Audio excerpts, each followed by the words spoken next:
I think it's almost on a post office scandal scale. When that comes out, there's going to be an outcry, an absolute outcry. 3 boys, mine's one of them, who all killed themselves in that prison because they were not on the right medication.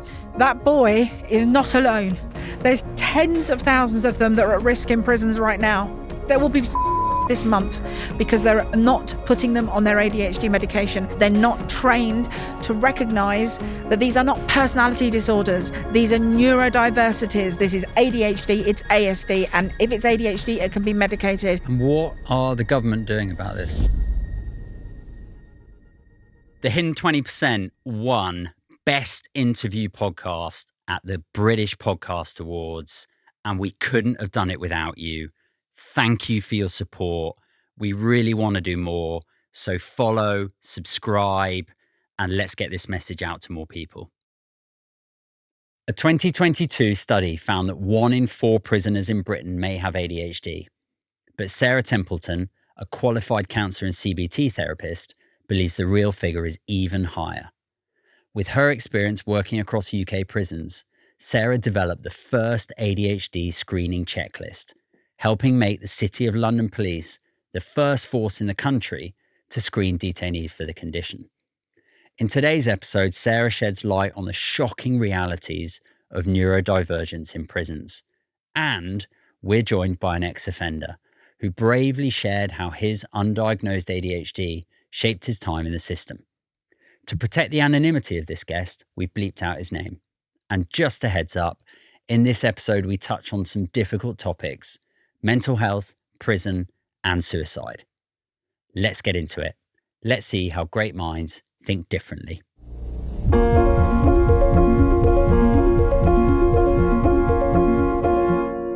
What percentage of people do you think are ADHD in the prison system in the UK? Well, all our pilots and trials and my own thinking is approximately 85%. We're doing a lot of screening and pilots, and it's coming out of that. But I'll just give you one example. When I was at HMP Aylesbury, which was a YOI, it's not now, but it was youth offenders at the time, I had 6 clients.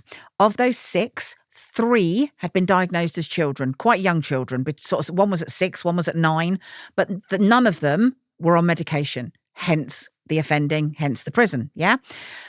2 of the others, I realised when I was diagnosed, this was years later, 2 of the others I realised were ADHD. They are both now diagnosed and both on medication. And number 6, I don't think, I'm 50-50 on whether he was ADHD or not, but I've lost contact with him, so I can't even sort of ask him the questions. But definitely out of 6, 5. Wow. So there's 100,000 people in the prison system in the UK. Yeah. And you're telling me that 85,000 of them are ADHD. Almost definitely. We're trying to prove it is with pilots and screening things. In the last 2 weeks, we've had West Mercia Police, Nottinghamshire Police and Leicestershire Police all approach us and say, we want to start screening because we realise that pretty much everybody we're arresting is ADHD. That's in the last 10 days, those 3. Now, before that, we were working with about 33, 34 police forces. Some of them have started to screen, some are starting, and they're all doing it in different ways, which is brilliant. So, because we're not dictatorial. You know, we're ADHD, they're ADHD. We know they want to do it their way. We've recently completed a pilot with the Youth Careers Service for kids from, I think they're 16 to 25, and they're for people who've fallen through the cracks. So fallen through the cracks for a huge variety of reasons. Might be ex-care, homeless, addiction, kicked out of school, whatever reason, they've fallen through the cracks. Yep. So this service has screened 100 people. You see, this is why I say people are doing it differently, and that's fine. Yep. They said, we want to do 100 people and give you the figures from that. Okay. So how many do you reckon out of the 100 screened high enough to be ADHD? Well, I'd likely guess 85. It was 90. Wow. Yeah, exactly 90 out of 100. This has been this battle for you for the last 6 to 8 years to get people to listen and wise up and take action. Yeah. Why do you feel we're at this tipping point now? I think it's for a lot of reasons. I left the prison service and I knew when I was walking out of HMP Portland, I thought, I'm leaving an echo of a lot of ADHD behind me here. A heck. What am I going to do about it? So I started shouting and talking and talking and shouting. And it didn't change until I run a big support group in Buckinghamshire. We've got nearly 900 members now. And At one of those meetings, a policeman turned up. And at the end of the meeting, he said, Sarah, I said, I didn't want to say this in front of people in case it wasn't very popular, but I'm a Metropolitan Police officer. I'm ADHD, just diagnosed at 36. And he said, and I agree with you. He said, pretty much everybody I'm arresting, ADHD. How can I help? He runs a support group, a neurodiversity support group within the police. And up until that point, every month when they'd had these online meetings, they'd had the maximum was 16 people that attended. When he put it out that I was doing this talk on ADHD in the criminal justice system, he texted me the day before and he said, Sarah, are you sitting down? I said, why? He said, 440 police have signed up for this. Wow. Now, that was honestly what set the ball rolling. We think that was about 2.5 years ago. Now, since that, people have started to listen a lot more. And it's not just me now ranting about the criminal justice system. There's a lot of other people. But I have been ranting since 2016, the beginning of, and nobody was listening because nobody was interested, you know. The very sad thing about offenders or ex-prisoners is that they come at the bottom of the list. So whenever there's any talk about funding or help or assistance or support or whatever, they're right down there, you know. There's kids at the top. Animals come before people in prison. Everybody comes before. Nobody wants to give any money to these people. I was for a very long time where they were top of my list because I've been a counsellor in prisons and I've worked with these people. And looking back, when I came out of the prisons, knowing nothing about screening pilots, nothing, and not even knowing about that 1 in 4 number, I knew nothing. But when I came out of the prisons, I was saying it's about 8 or 9 out of 10 of them. I've always said it's 8 or 9 out of 10. Okay. And now, Even back then, when there was no screening, no nothing, and everyone was saying it's 1 in 4, 8 or 9 out of 10, and it's coming out at 85%. The one thing I will just say, it's not just ADHD. There's a lot of autism in prisons as well. I did a talk with a lady who runs Autism Buckinghamshire, and I went first and she went second. And she said, can I just say, after everything Sarah's just said about ADHD in prisons, it's the same with autism.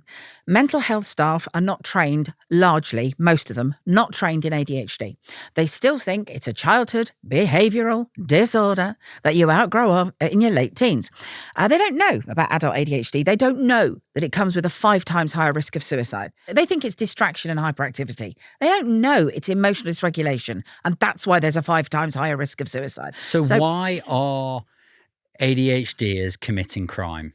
It's 2 things. There's lots of things, but the 2 biggest are impulsivity and not thinking of the consequences. It's the low boredom threshold, you know. The amount of ADHD young offenders I've worked with, so many of them, I was bored. Okay. They just get out there looking for something to do. Also, another big trait of ours that gets us in trouble with the police is having no patience, wanting everything now, and also having no respect for authority. Now, most of these boys, very little respect, if any, for authority. And also another thing that gets ADHD people into trouble, believe it or not, is the fact that they've got undiagnosed ADHD parents who have had addiction problems, you know, alcohol, drugs. I'll give you one anonymous example of a boy whose parents, his mother was an alcoholic, his father was a drug addict, a drug dealer, and an alcoholic. Now, by the time he was 26, both those parents were dead and he was in prison. So a lot of the boys are in prison because their parents were undiagnosed.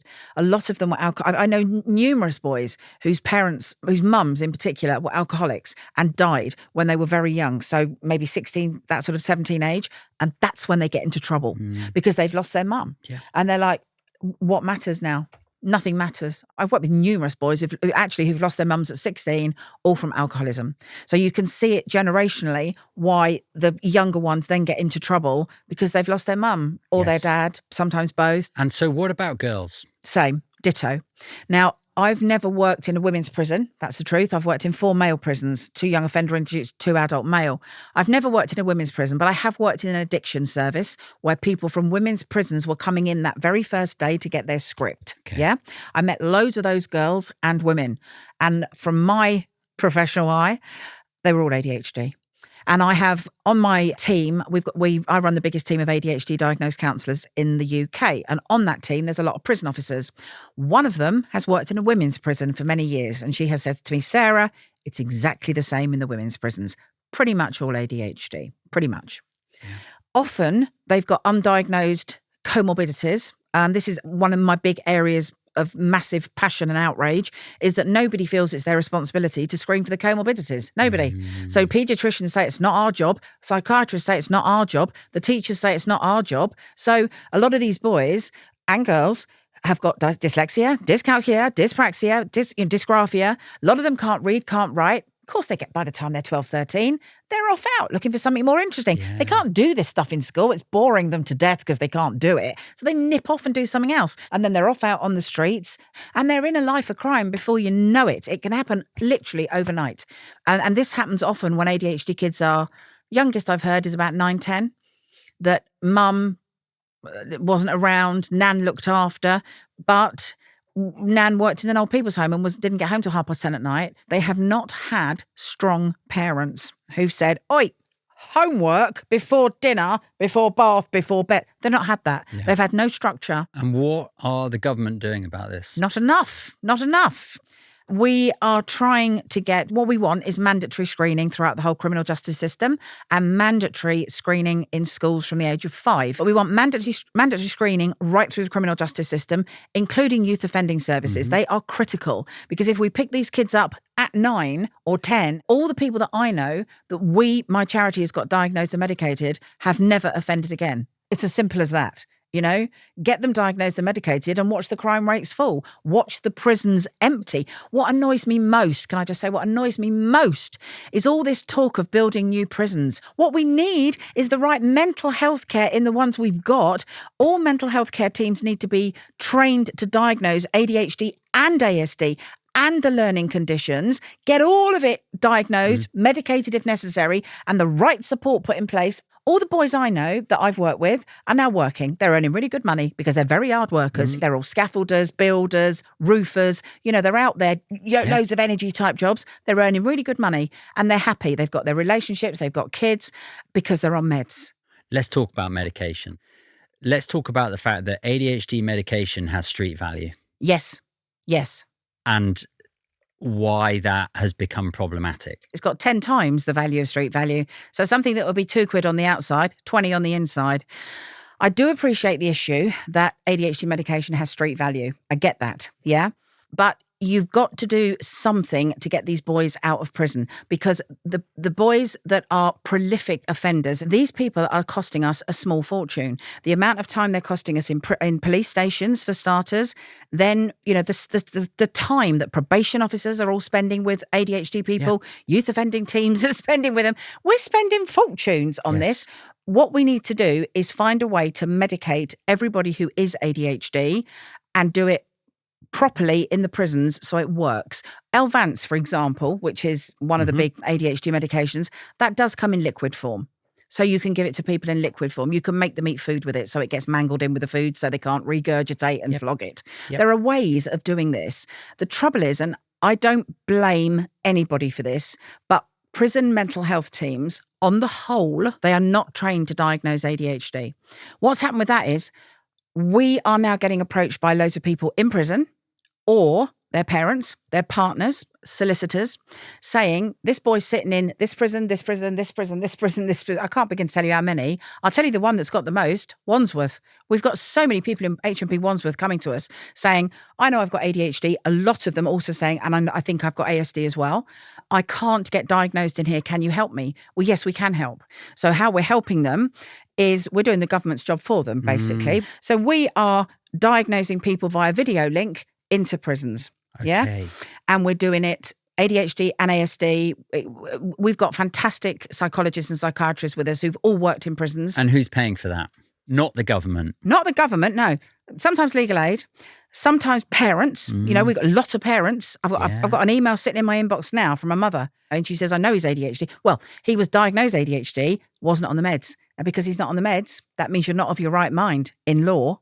So we know a lot about this now. Really? If you're not on your meds, or even if you're on the wrong dose of medication, it's mitigating evidence and it shows reduced culpability. So I'll give you an exact example of this. One of my boys who was in Bullingdon, he was up in court again for something very, very silly. But because of his previous, he was told he was looking at 7 years. Now, when we wrote to the judge, we wrote to the the barrister, we wrote to his solicitor, we wrote to everybody and said, this boy was not on meds at the time. He was diagnosed, but he was not on meds. Now, long story short, he didn't get 7 years, he got 17 months because he was not on medication. So it's very, very important that we get them diagnosed and medicated. That's black and white legal distinction, Yes, right? yes. There's no grey area there. Nope, none at all. I find all of this so ironic that the government then want to build more prisons. And I'm not saying it's a silver bullet, right? But when instead of looking at the plasters and the symptoms of just looking at some of the causes and some of the interventions that actually, on the face of it, from what you're saying, sound quite simple, actually, and not massively expensive and definitely cheaper and easier to execute than what's going on around building new prisons. And spending 48 grand a year on keeping somebody in prison. Can I give you one example? I was in a prison the other day. So I swung round to this boy and I said, you heard all that. Does this mean anything to you, ADHD? He went, yep, I know I've got it. I said, okay. I said, are you diagnosed? He went, nope. I said, why not? He said, because I've been going to healthcare here for 1 year and they keep telling me there's nothing wrong with me. I said, just give us a flavour of your ADHD traits then. He rolled off loads, absolutely loads. And I said to the head of education, I said, right, can you do something about this? Because this boy's going to healthcare here for a year and they're saying there's nothing wrong with him. So, healthcare need to be trained to spot ADHD and autism and the comorbidities. They really do. And what I bang on about massively is the higher risk of suicide, because ADHD people have a 5 times higher risk of suicide than the neurotypicals. So by misdiagnosing people or diagnosing them with personality disorders, which is what the prisons love to do, because you don't medicate them. So, you've got 3, you've got 4, you've got 2, you've got 1. I mean, it's ridiculous. We trained a whole probation once, 150 of them.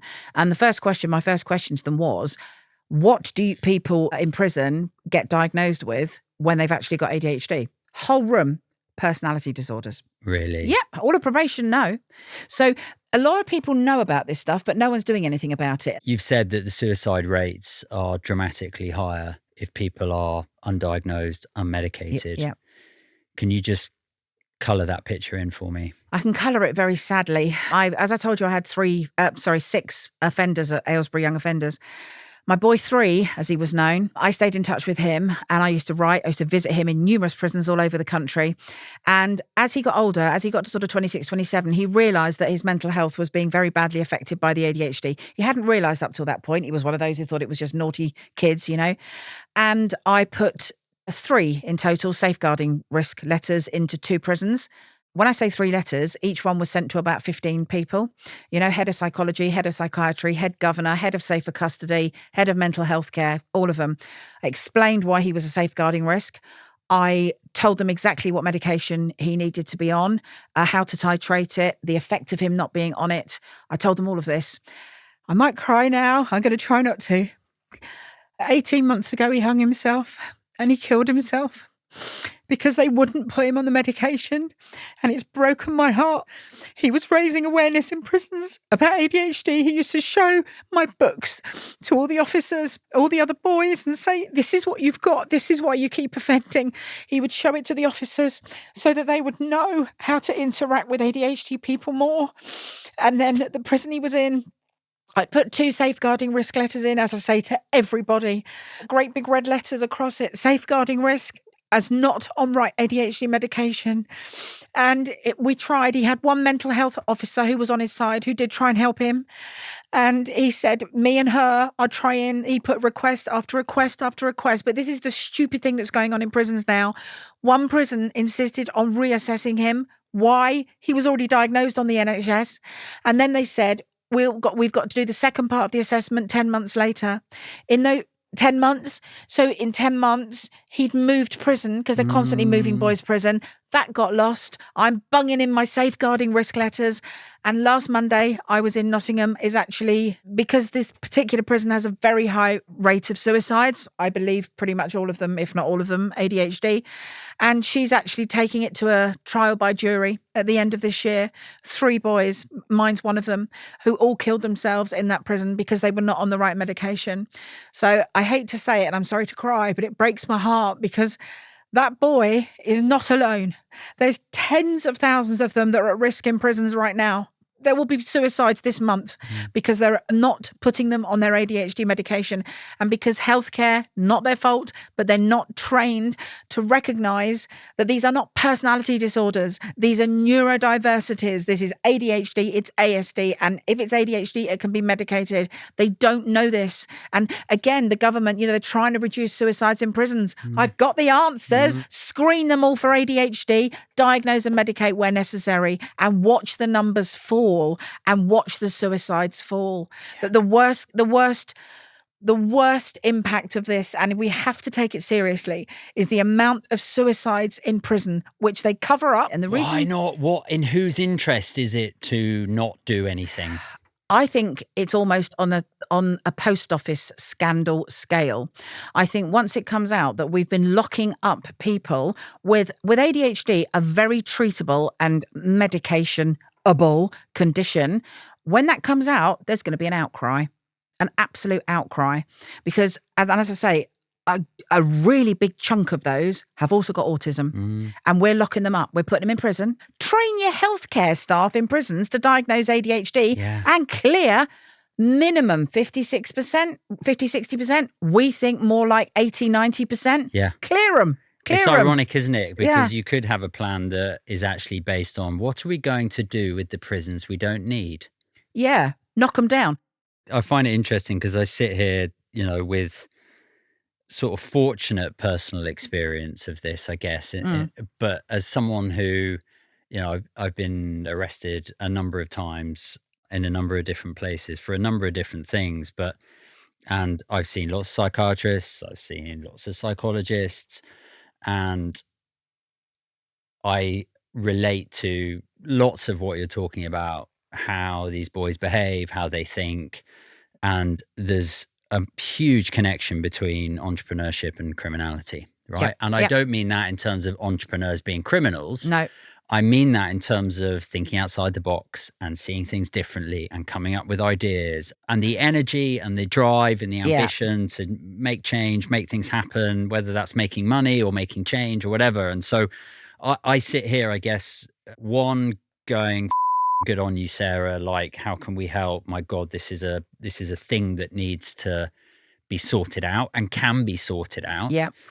Number two, as someone, who I feel fortunate that for some reason I managed to find my way out of this. Three, oh my God, I feel so hopeful in terms of the world of entrepreneurship and people starting businesses when there is this huge amount of people who, with the right support, could make incredible business owners, incredible entrepreneurs, and help make things better. Yeah. Can I just say on that, I the very first job I had in prison, I was a volunteer. I'd worked out these men in prison did not like being told what to do, didn't want to work for anybody else, but they wanted to put the hours in and earn a lot of money. So it was going to have to be self-employment. And I worked with them on how to set up as a limited company or self-employed, how to get an accountant, how to do marketing, how to get business card, all of it, because I knew that was the way they were going to go. Sarah, I just want to jump in.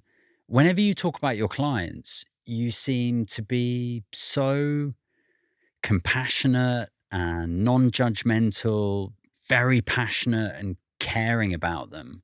Why is that? When I was diagnosed ADHD myself, luckily by a counsellor who said to me, "You're screaming ADHD, go and get yourself diagnosed." So I did. And then I realised, oh my God, this is why I've always got on so well with these boys. Yeah. This is why I get them. Yeah. This is why I don't judge them. The best advice I've ever been given when it came to working with offenders, she said to them, "Sarah, just always let them know that you are on their side." And that, I've built my entire career in the prisons on that.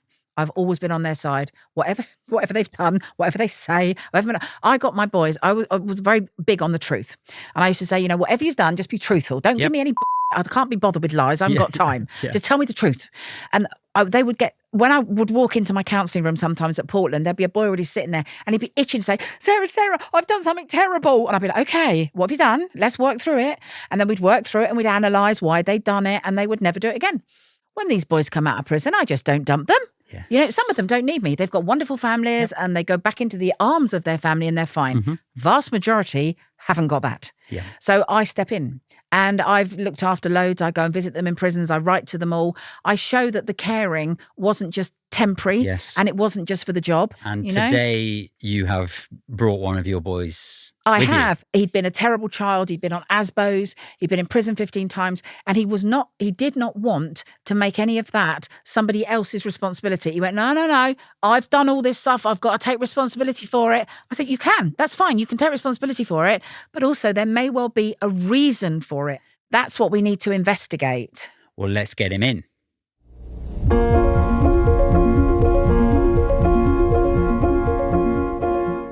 Welcome to the show, and thank you so much for giving us your time.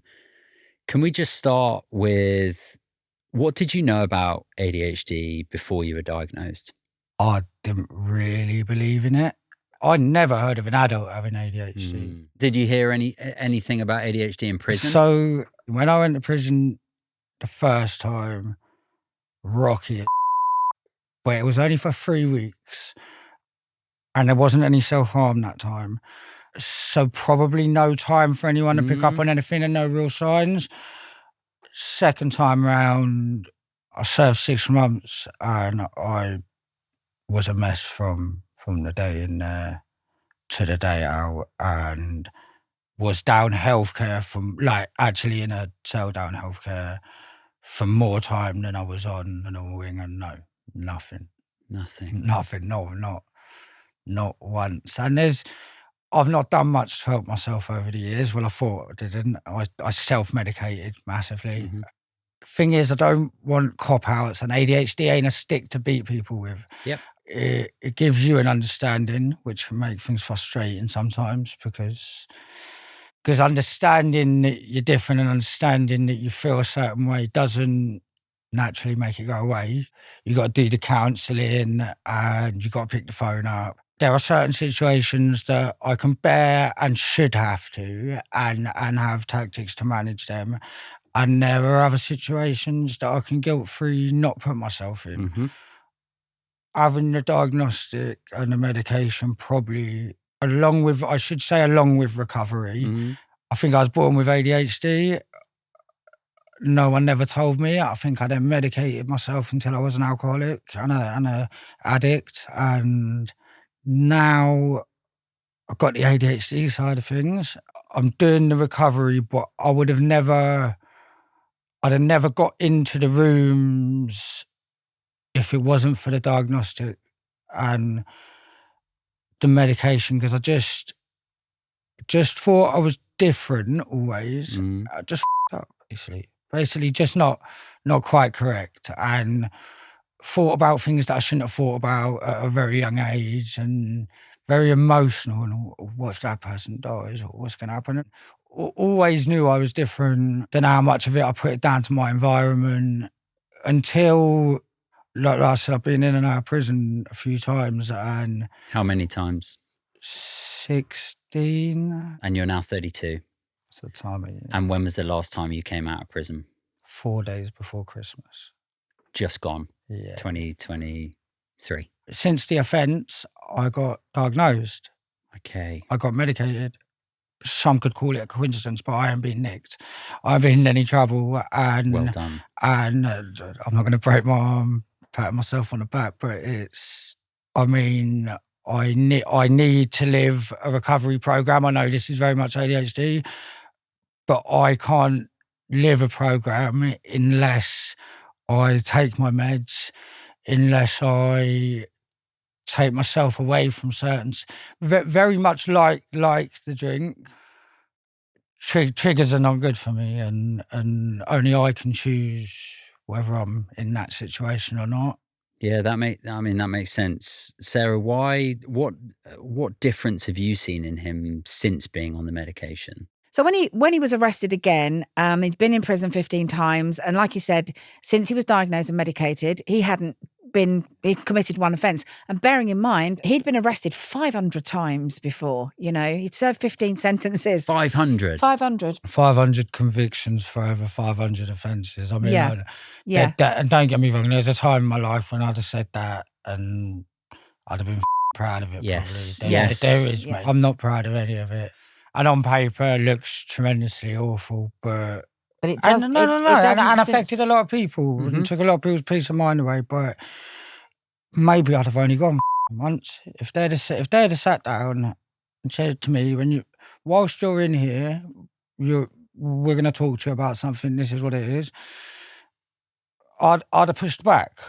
Like anyone with ADHD, especially a teenager, I'd have pushed back, and their job would have been to do it in a way that when I got out, it wasn't straight back to chasing everything. And it's not all the prison system's fault, but they have got a job to do. They are, and a duty of care.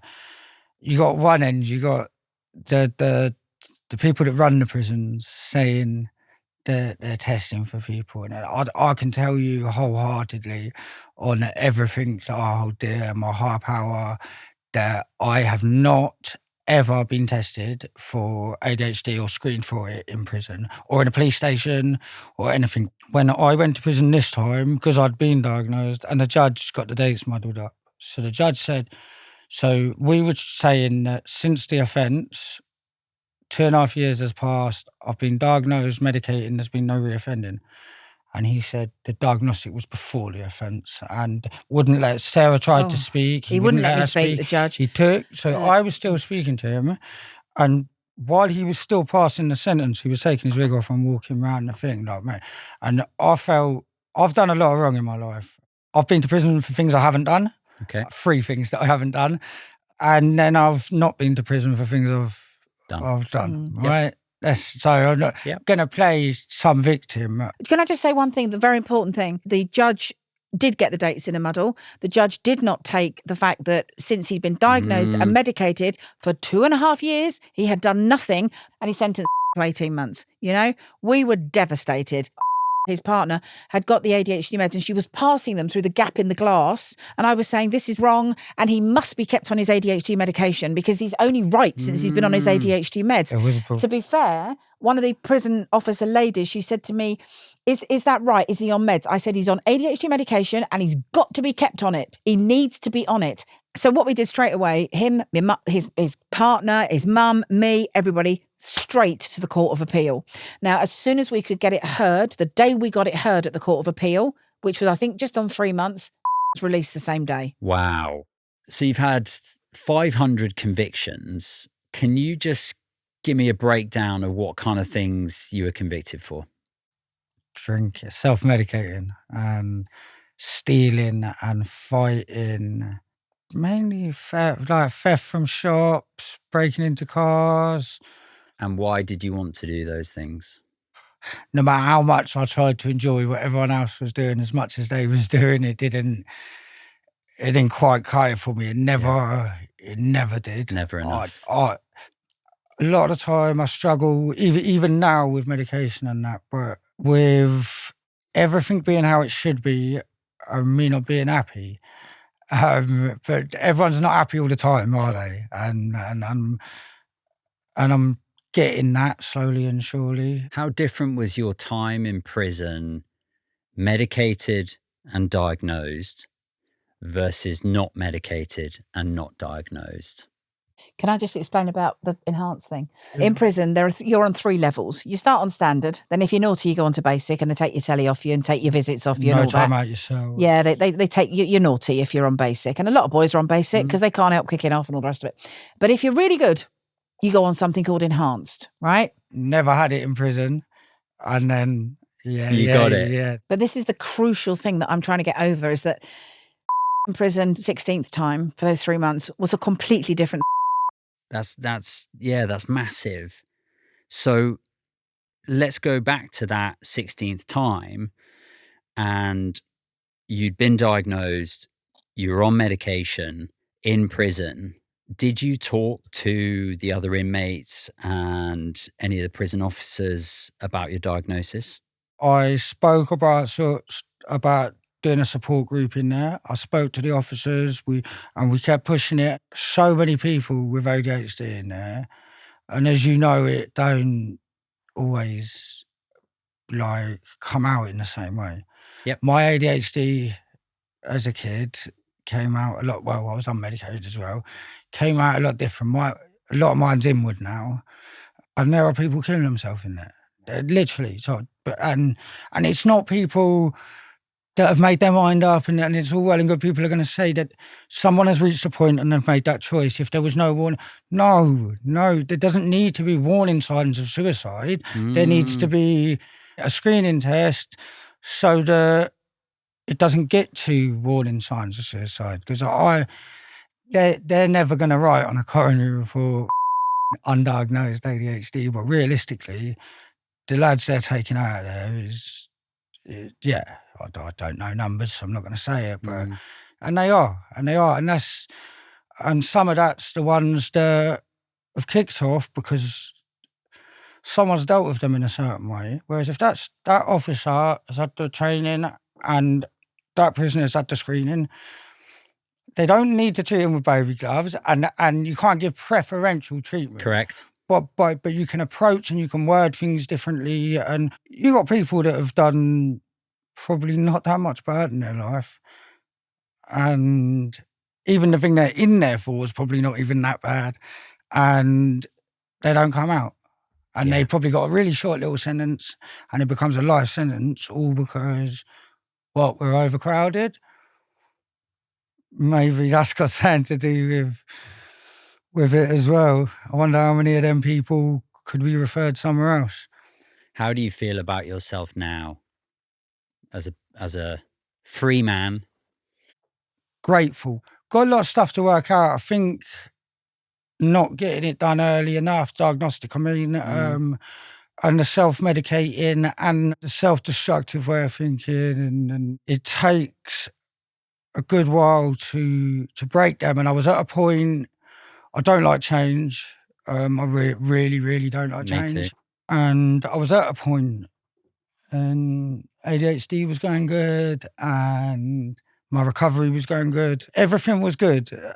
It just comes in stages sometimes because of the longer term damage, I think. I think what I see a lot is these undiagnosed ADHD boys who end up doing loads and loads and loads of sentences, addiction, all of it. It takes its toll, and it ages people. You know, I've got boys who are 28 who look 50. They are absolutely exhausted by this in prison, out of prison, in prison, out of prison, in court, back in court, probation, all of it. It's exhausting, and it ages them. And I think that's what people don't realise. Also, I'd just like to mention something about self-esteem. A lot of people think that boys in prison or anybody in prison is arrogant. It could not be further from the truth. Every single person I've worked with in prison has got cripplingly low self-esteem. I always say, you can hate them, but trust me, they hate themselves more than you could ever hate them. But with he comes to the support group sometimes, and everybody at the support group will tell you, it's absolutely lovely, but the only person who hates is because hasn't yet to forgive himself completely for his past. But his past is completely because nobody picked up. When my charity paid for to get diagnosed, the psychiatrist showed me the paperwork, and he said, look at this. And he said, you are looking at the most severe case of ADHD I've ever seen. Do you hate yourself now? I'm a better person than I was yesterday. And what's the nicest thing someone's ever said to you? Like my mum being proud of me because I was on enhanced. Like, well, your mum's proud of you because you managed to stay out of trouble in prison. My mum sent me a card. Strong is as strong does. I'm proud of you. 365 days sober.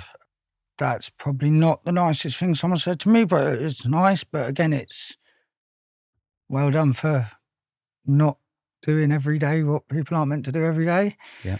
When you live a bit of a life like I've lived, a lot of compliments they're only because of how bad things have been. Yep. They're proportional. Somebody told me 21 years ago, there is only one way to build self-esteem. Only one way. And the only way is through esteemable acts. i.e., you do good things and take the right action, you'll build your self-esteem. But it's got to be an action. You can't think your way there. You can't talk your way there. You can't learn your way there. Yeah. It has to be an action. I think So what did get you through your time in prison? I am lucky that even without the diagnostic in prison before, I've had a mum who's extremely supportive. And she's always made other people write to me, and my nan would write to me. So who knows where it could have gone. But a lot of these people that are undiagnosed or diagnosed and not medicated in there, they do take their own life. It's like they do. That is shocking and needs to change. And people like you coming on shows like this and raising awareness for it is so crucial. What do you think needs to change for better support for neurodivergent prisoners? I would like, not for the prison to say we're going to screen people and then do it in the way, I don't know how it works. Maybe there's more money in addiction than there is in neuro things because they want to give every single person that comes through that door methadone, but they don't want to sit down and talk to you. It needs to change. It needs to change very rapidly, as in the sense that you need to have a prison governor and prison officers, and then you need to have a separate outside entity that works in the prison, but is a separate company that deals with not just mental health, but neurodiversity. These aren't all rapists, murderers, bank robbers. Do you know what I mean? Like some lads are self-medicating with weed. They ain't got no money. They grow a little bit of weed in their bedroom. They get nicked. The judge on the day decides to say something, you don't react in a way. He gets sent down and just can't cope. Sarah, what are the stats around, I guess, petty crime versus serious crime? I was just going to say that. The vast majority of ADHD boys and girls in prison are in there for petty but prolific crime. Yeah? Can you just explain that? Yeah, absolutely. So because of the compulsivity element of an ADHD brain, they tend to do, compulsive acts. And most of the people in prison, not all, but most of the people in prison are in there for self-medicating. Has always said in the past that his criminal activities were all related to his addiction. So he was either nicking alcohol, getting into fights because of alcohol, getting arrested for a fray because of alcohol. It was always something to do with that self-medication. Yep. And that's so true of the vast majority of them in the prison. Yeah. So the sort of crimes they're in there for, most ADHD people, it's fighting, it's a fray, it's ABH, it's GBH, theft, burglary, mugging, to get things because they want things. This nothing ever being enough. Seeking behaviour. Yeah. So it's a prolific but petty crime. That makes a lot of sense. What do you say to people who may be ADHD and they're considering medication? So if anyone thinks remotely that they're ADHD, go and get diagnosed, and then secondly seek medication. And the right is tricky because I was ready to bin it all off, but like I said, I stopped drinking for 3 months. I get this out without AA or anything, and was losing weight rapidly. So I made a joint decision with my other half to stop the L-Vance. The wheels fell off. I didn't come home for 3 weeks. I was using again. I was drinking again. I think the main thing with the meds with the ADHD meds are a bit like recovery, not to get complacent in the sense that they're working. You're just not noticing them working because you've not had a blip in a while. And sometimes I have blips now, like rows or arguments, but they're blips and people can see they're blips. Yep. And that's normal. Yeah, because everyone gets off. Yeah. The thing is not holding on to that forever. What do you say now to anyone sitting in prison, wanting a diagnosis, undiagnosed, misdiagnosed? What should they do? What can they do? Go down to healthcare, write as many letters as you can, but good luck. Write to a newspaper or two, they don't like that. Just try and be heard, but ultimately they will lie. And if enough of them lie together, it's going to be the truth. One of my clients, just going back to Portland, this man was 47, I think, at the time. And the minute I met him, as he came bounding down the prison stairs, he was like Tigger. I said, has anybody ever suggested you're ADHD, love? He went, no, but that might be what's going on. He then put an app is an application. Yeah, they call it an app in prison. Yeah. He put an app into healthcare every day for 5 months, asking for an ADHD assessment. Wow. And 2 weeks before his release, he got assessed and diagnosed. And he's firmly of the opinion. He said, I know why they well did that, Sarah. I said, why? He said, because I threatened to go to the papers and to my MP. It took 5 months of an app every single day to get them to actually screen and diagnose. So he got diagnosed, medicated, and he's now trained to be a counsellor. Yes, of course. Can I say that I've got 5 daughters. I chose alcohol over my children and over not being able to see them. There was no way I wasn't drinking excessively. It's them ruled I'm not allowed to see them 3 kids. That was all before being diagnosed. Mm-hmm. I love them all. It's exactly the same. And now I have an understanding that I made myself more unwell by trying to medicate that. Yep. So as corny as it is, like, just don't self-medicate. Yeah, and there are consequences. Long-term consequences. Ones that no diagnostic and other meds are going to take away completely. Yes. You'll have to regulate them for a while. But with the help from Sarah and the people at the support group, they honestly did keep me alive when I was in there. Keep going. He's doing brilliantly. He's doing brilliantly. I will be the dad. I will constantly be a better dad to the 2 that I live with. And one day I will see the other 3 and explain and apologise. Yep. And maybe it'd be early enough that if either of them have ADHD or autism or any one of these wonderful gifts, that if it's caught early enough, if it's caught early enough and channeled, then you're all right. You're good. Do you think your life would have been different if you'd been diagnosed and medicated earlier? Yes, most definitely. Since I got arrested for the last thing and medicated, 3 years now have passed, and I've not been in any trouble. I mean, I think my life would have been a lot different. We will never know. There's hard proof that once diagnosed, it makes a difference.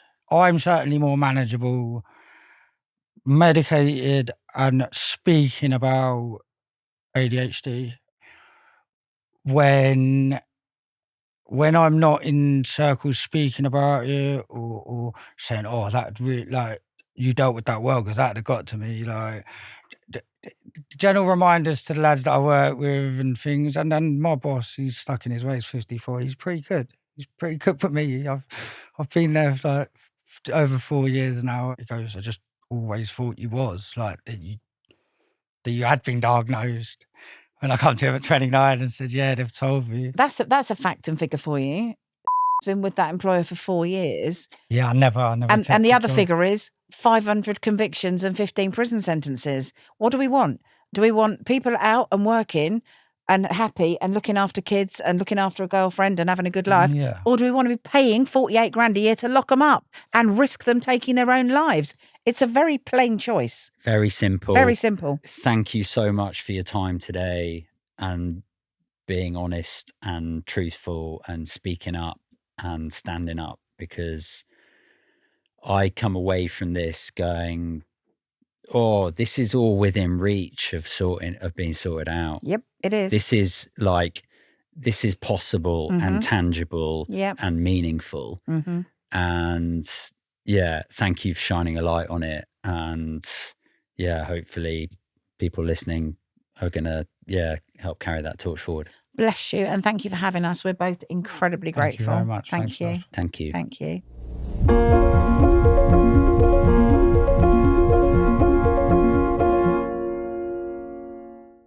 Because I'm autistic, I think differently. And back in 2015, I wanted people to drink differently. So I created Seedlip, the world's first distilled non-alcoholic spirits. I took Seedlip from my kitchen to 35 countries and the world's best bars, restaurants, and retailers. And we did it in 3.5 years. It was wild. They're delicious. They're intriguing.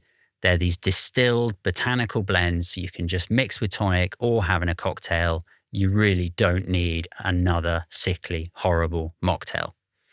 Check us out on seedlipdrinks.com or Amazon and let me know what you think.